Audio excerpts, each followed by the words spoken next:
প্রিয় viewers, welcome back to Humaira's kitchen. আজকে share করছি ভুনা খিচুড়ি রেসিপি। সবজি আছে, আবার চিকেন বা মুরগির মাংসও আছে। একটু নতুন ধরনের রেসিপিটা হয়তো আপনাদের উপকারেই আসবে। ভুনা খিচুড়িতে সবজি হিসেবে ব্যবহার করছি বেগুন। কখনো বেগুন ব্যবহার করেছেন খিচুড়ি রান্নায়? একটু অন্যরকমের, এই জন্যই বলেছিলাম। হলুদ লবণ দিয়ে ভালোভাবে মাখিয়ে নিয়ে এটা আমি ভেজে নিচ্ছি নর্মাল তেলে, তবে সম্পূর্ণ একদম 100% আমি এই বেগুনটা ভেজে নেব। আর বেগুনে আর একটা জিনিস দিয়েছি, সেটা হচ্ছে একটু চালের গুঁড়ি, যাতে বেগুনটা ভাজার সময় একটু মচমচে হয়। ফুলকপিও দিচ্ছি, শীতের ফুলকপি বলে কথা।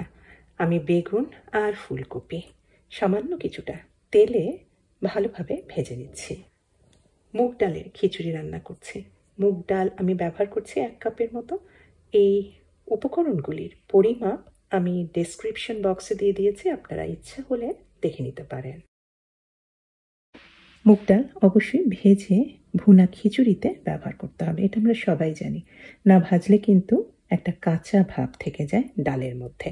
আর ভাজার সময় মিডিয়াম হিটে ভাজবেন, আর ভাজতে ভাজতে দেখবেন যে একটা আলাদা সুগন্ধ পাচ্ছেন, আর ডালটা কিন্তু হালকা হয়ে গেছে, অর্থাৎ মুগ ডাল ভালোভাবে ভাজা হয়ে গেছে। আর মুগ ডাল ভাজার সময় আমি সবসময় একটা পানি ভর্তি বাটি হাতের কাছেই রাখি, তা না হলে কিন্তু মুগ ডাল যখন লাল হতে শুরু করে খুব তাড়াতাড়ি কিন্তু কালো হয়ে যাওয়ার সম্ভাবনা থাকে।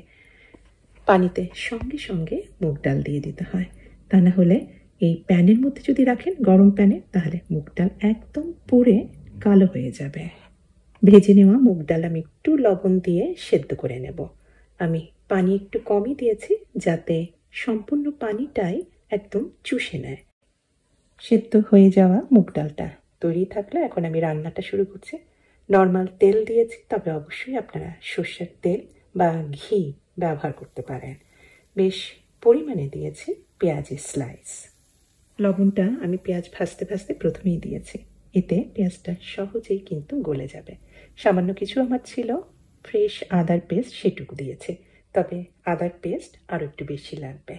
এখন কিছু গুঁড়া মশলা দিয়ে দিচ্ছি, ধনে গুঁড়া, জিরা গুঁড়া, আর দিয়েছি কিছুটা আদার গুঁড়া। রসুনের গুঁড়া তো অবশ্যই দিতে হবে, তবে রসুনের গুঁড়ার বদলে আপনারা রসুনের কাঁচা কোয়াও কিন্তু কেটে দিতে পারেন। পানি দিয়ে ভালোভাবে ভুনে নিচ্ছি মশলাটা, আর দিয়ে দিয়েছি একটা পাকা টমেটো। আর গরম মশলার মধ্যে দিয়েছি দারচিনি, তেজপাতা, ছোট এলাচ আর বড় এলাচ।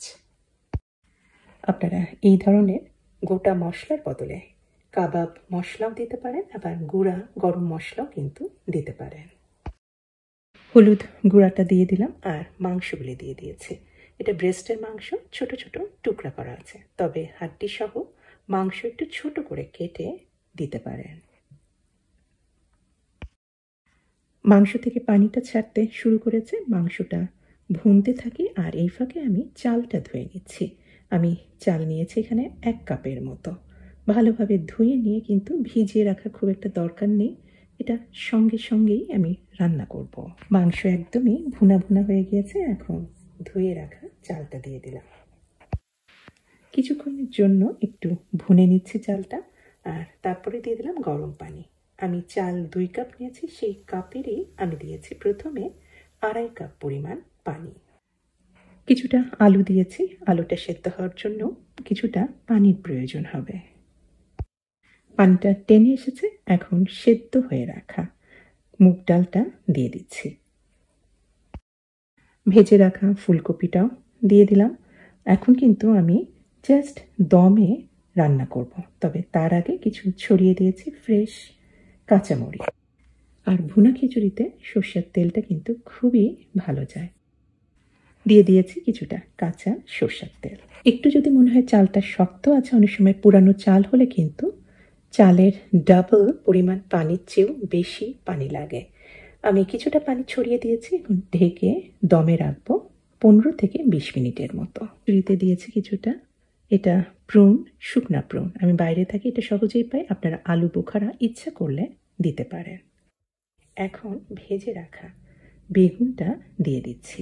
পরিবেশনের সময় ছড়িয়ে দিলাম কিছুটা ফ্রেশ ধনেপাতা কুচি। একটু অন্য রকমের বেগুন ভাজি দিয়ে তৈরি এই মজাদার চিকেন সবজি খিচুড়িটা অবশ্যই করবেন, সবাই পছন্দ করবে। আর রেসিপি পছন্দ হলে অনুরোধ করব অবশ্যই আমার চ্যানেলকে সাবস্ক্রাইব করে আমার চ্যানেলের সাথেই থাকবেন। সবাইকে অনেক ধন্যবাদ। আল্লাহ হাফেজ।